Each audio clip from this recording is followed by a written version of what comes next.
I don't matter. Have you ever heard something or something similar to that in your own mind? Only perfection will do. Is that what you use as an excuse not to do anything? I'll only be good enough for second place, no matter how hard I try. Those were some of the lies that I was living in my own life. But here's the thing, I had no idea that that was the case. I'd become a people pleaser. I was out chasing validation, trying to silence those stubborn, subconscious lies in my own mind. My actions and the cycles of my life were a symptom of something that was going on that I actually didn't see. The thing is that I, much like you, needed to get to the root of these issues in order to solve those problems. Now, if you're anything like me, there are likely hidden lies causing cycles in your own life. What I'm not talking about is cycles that are created by excuses and lack of execution in your life, much like at times in my life. That poor execution, those choices, that's on us. I'm talking about something much different here today. And I'm actually excited to bring it to you to hopefully create some awareness in your life so you can stop some of these cycles from sabotaging you and get you on to the next foot. Because it's time to go win. Let's do this. That's what we'll be talking about today. Uprooting those hidden lies in your life. Right here on Man vs. Marriage, the podcast.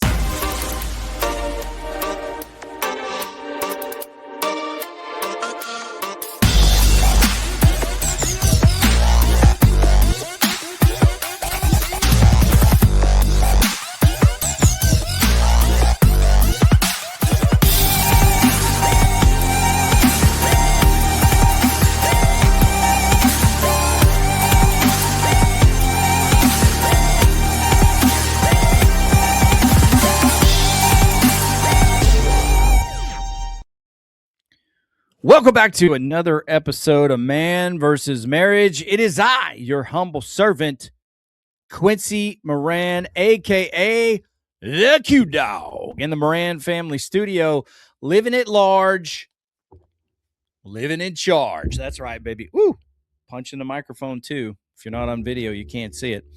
I'm here today, and I want to talk to you as a continuation of the bigger picture. And the bigger picture is, what does this legacy actually look like? What are the ingredients that it takes to put it together? And what does it take to effectively change your life based on who you are becoming? And that today it's going to be a very testimonial driven episode, which most of them are, if not all of them.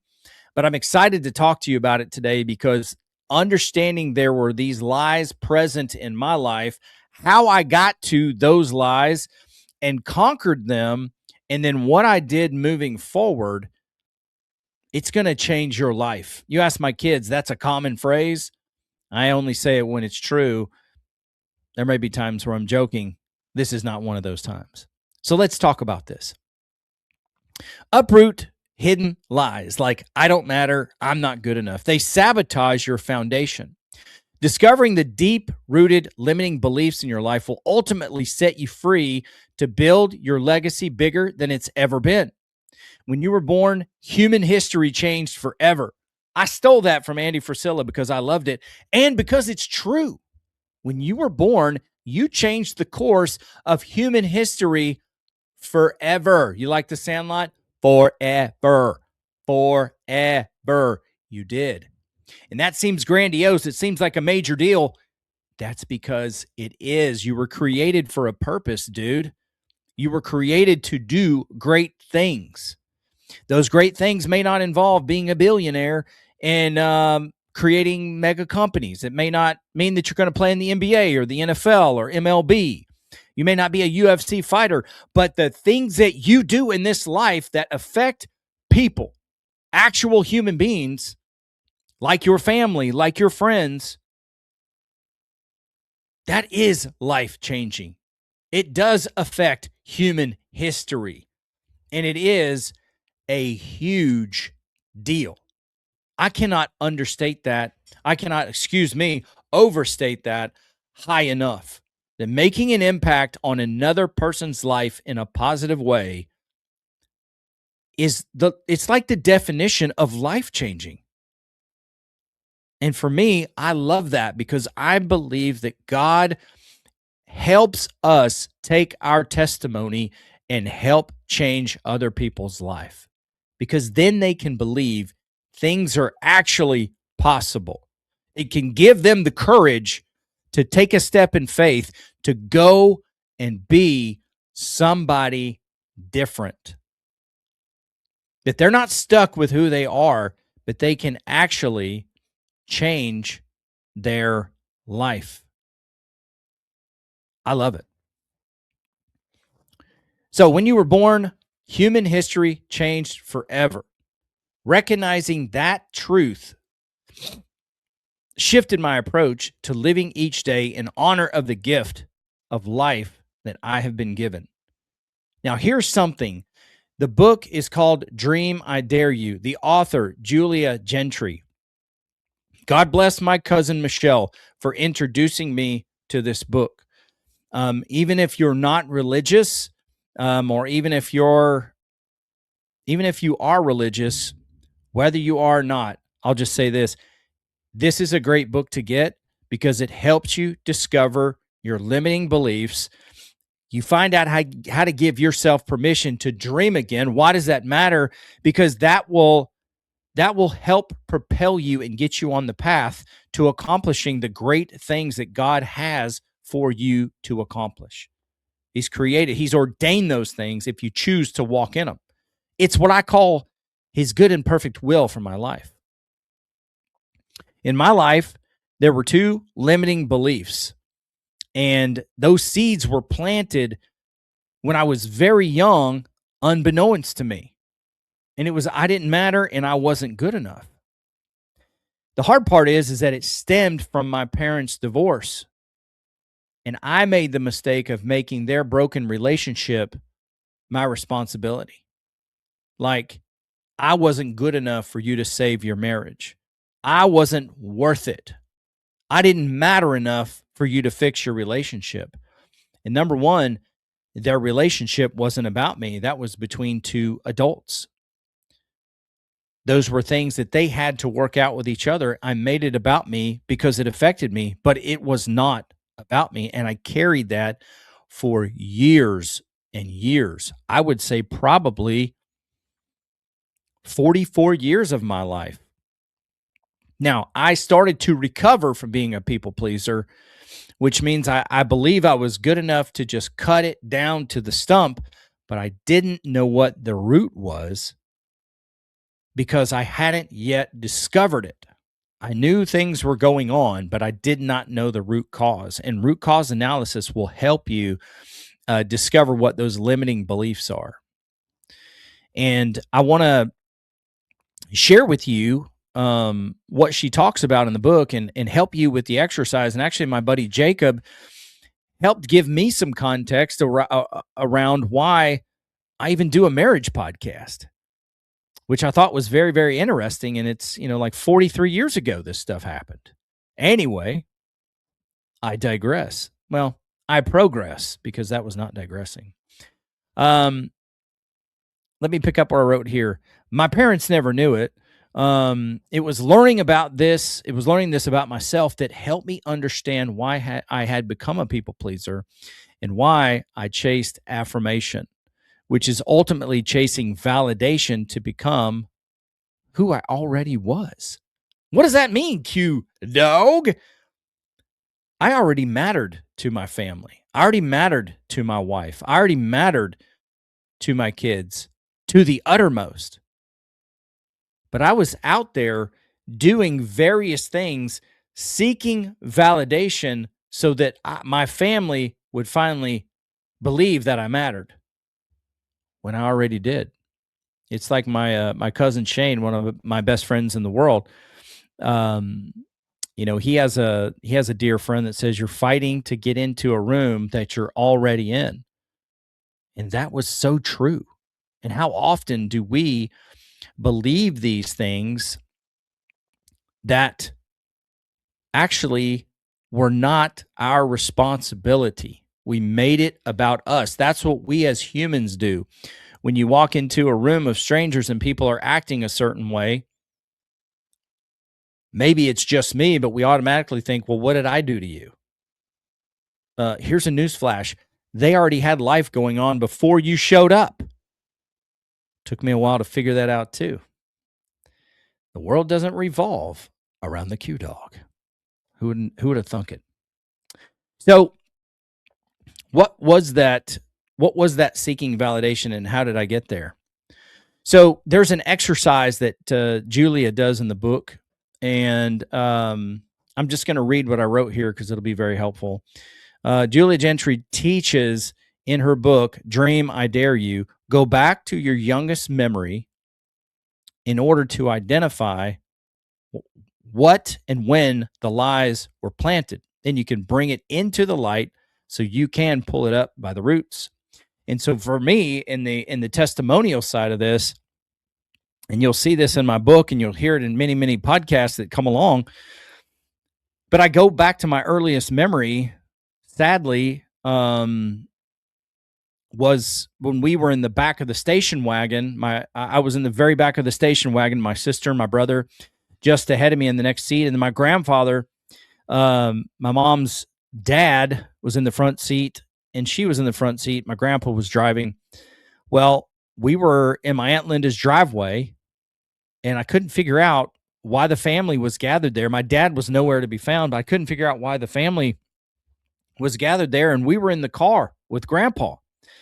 And then my dad, just before we left, he ended up pulling up and he had 3 paper sacks of goodies, one for each of us kids, and he gave it to us. And then we made the short drive out of the driveway and we left and went to California.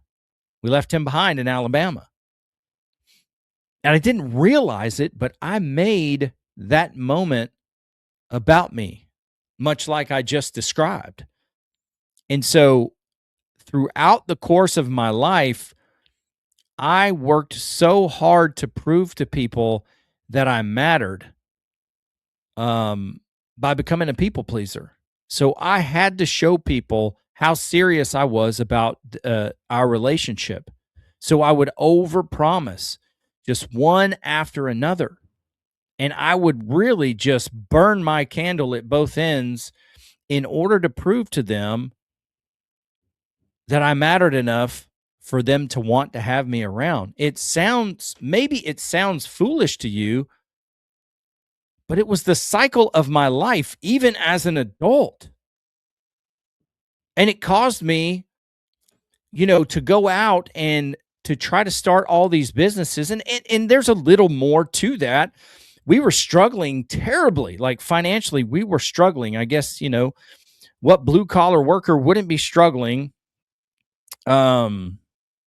when you have 8 kids and 1 income and you're trying to make it in one of the most expensive states in the union. But things were tough. And so Jeannie would sound the alarm about us not having groceries. And so I'm out trying to start these ventures in the name of making more money, hoping that they're going to take off, when in reality, I was out there trying to prove myself to people so that my family, my wife and kids specifically, would say, Quincy, you matter. Dad, you matter. When I already did. As a matter of fact, I didn't matter more anywhere else on the planet than there. I just didn't recognize it. I thought I had to go out and make something of myself in order to validate who I already was to my family. And it was sad. I burned a lot of time that I will never get back. But once I realized it, I started making changes, and that's before I knew what the root of the issue was.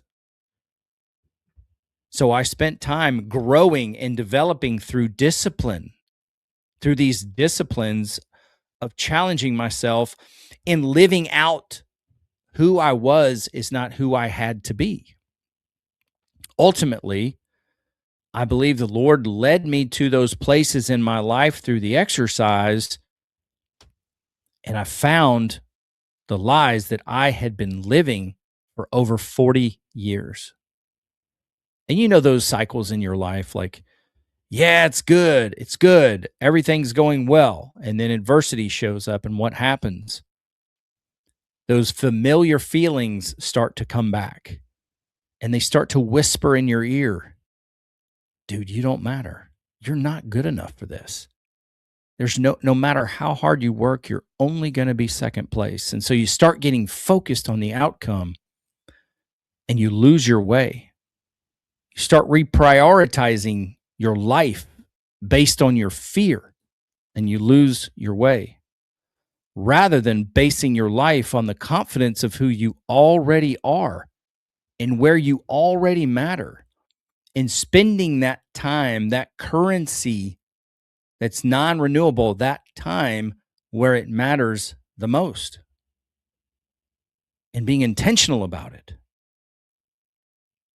And that idea of I'm just not good enough. Now, some people will over religiousize that and say, no, you're depraved and you're not good enough for God.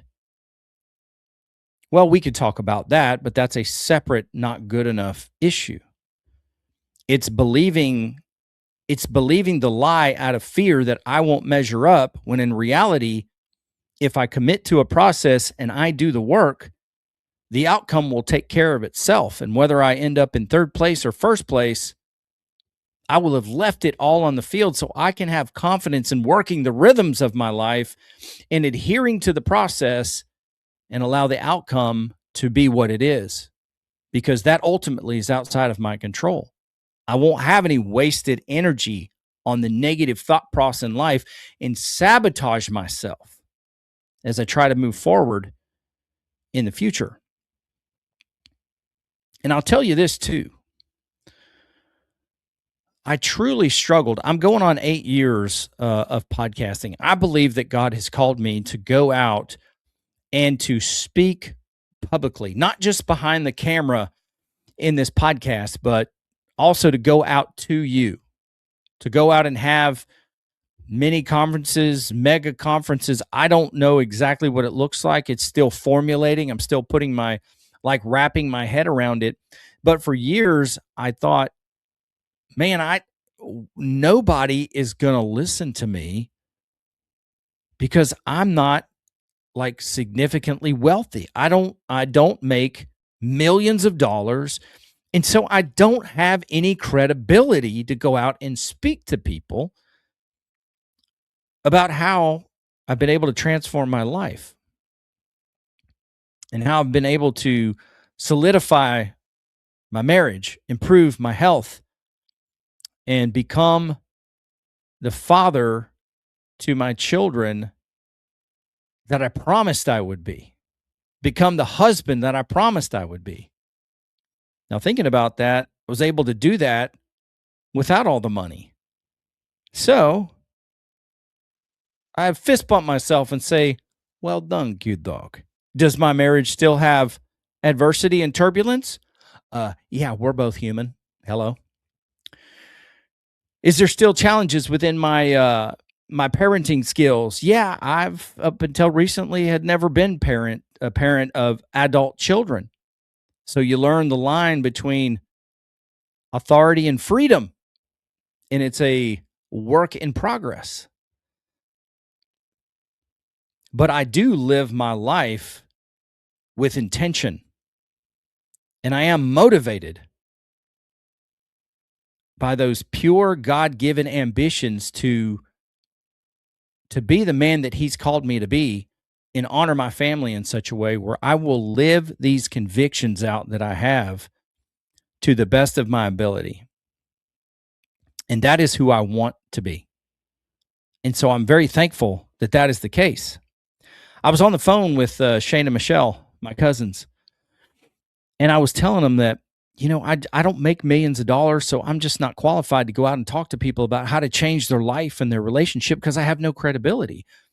It's like, well, I hear myself say that. I go, that's pretty dumb, Q dog, but that's okay. That's where I was, and I was being honest. The next day, my cousin Michelle called me back, and she was like, she left a message that I didn't hear. I just ended up calling her back, and it's something that absolutely changed my life forever. As a matter of fact, what I'm about to tell you wrecked me for about 2 weeks. I was off for 2 weeks, just allowing this to sink in. And she said this. And she knows we share our faith strongly, Shane and Michelle and I. She said, Quincy, what if Jesus would have based his credibility on his pocketbook?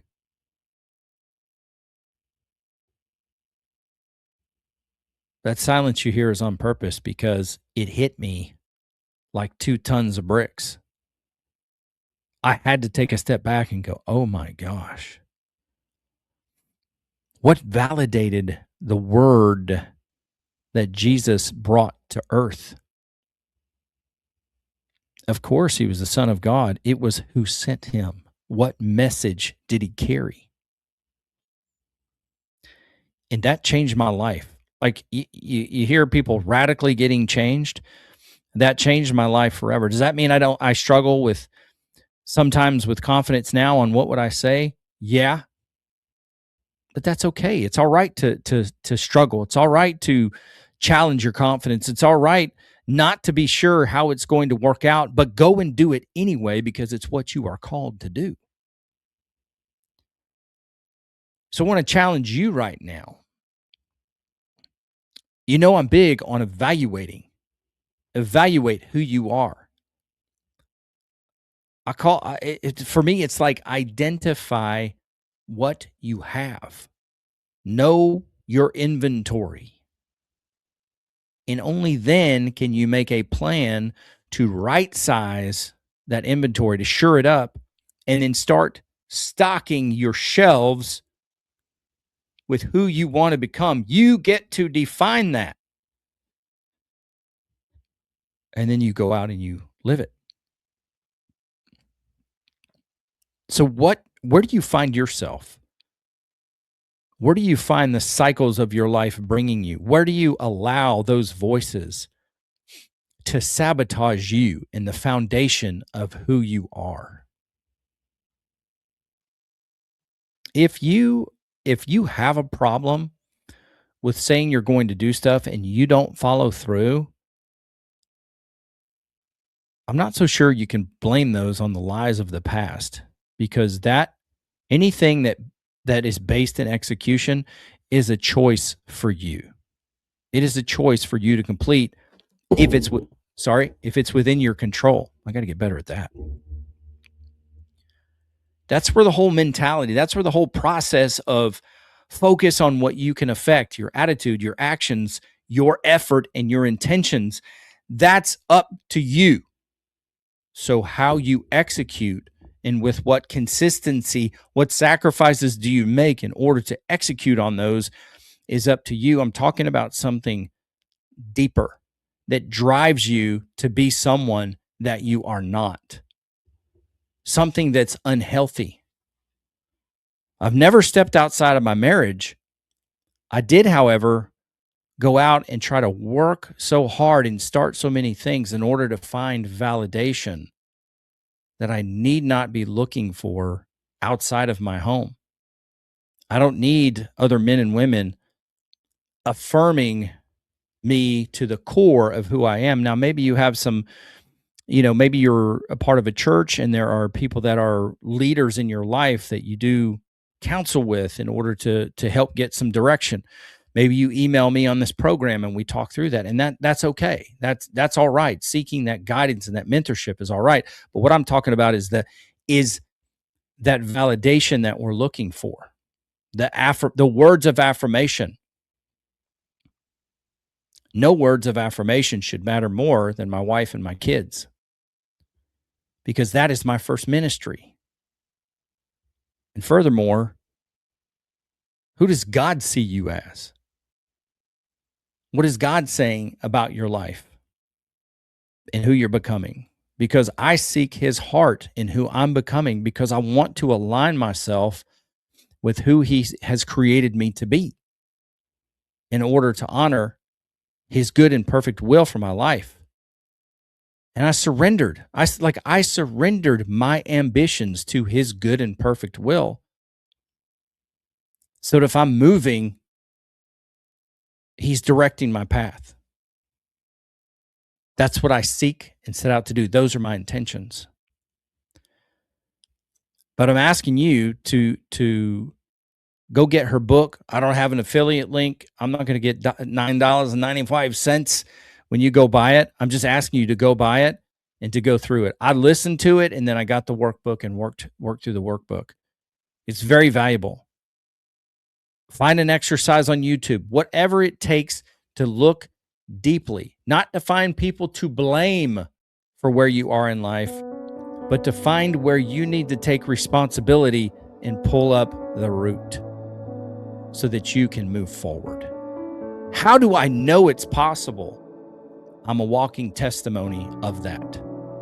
And I encourage you to become one yourself and then go out and bless people's lives.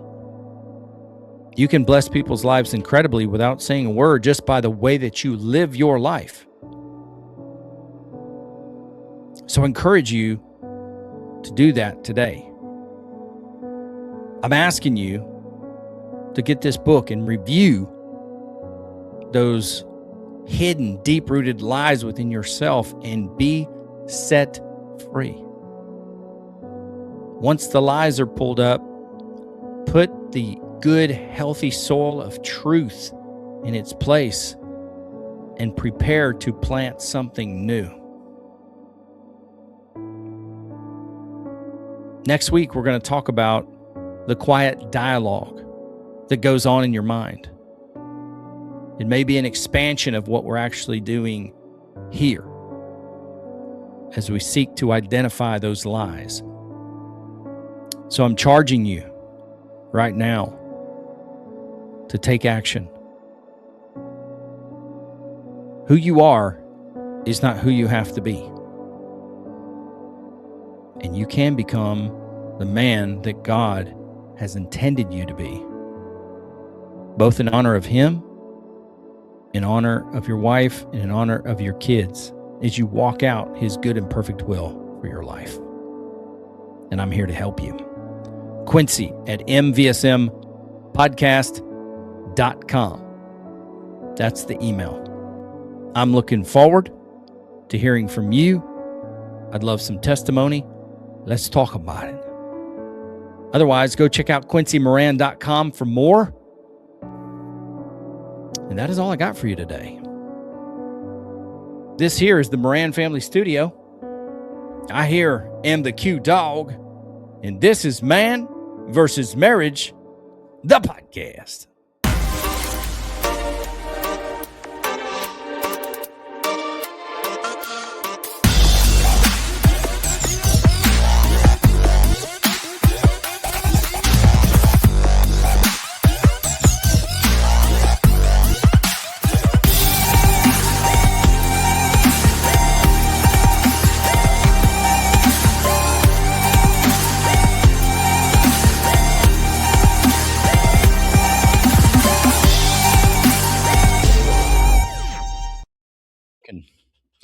Oh, I better cut that off in production. I got on the phone. Sorry. What am we going to do? I'm not East Coast. Why am I talking about that,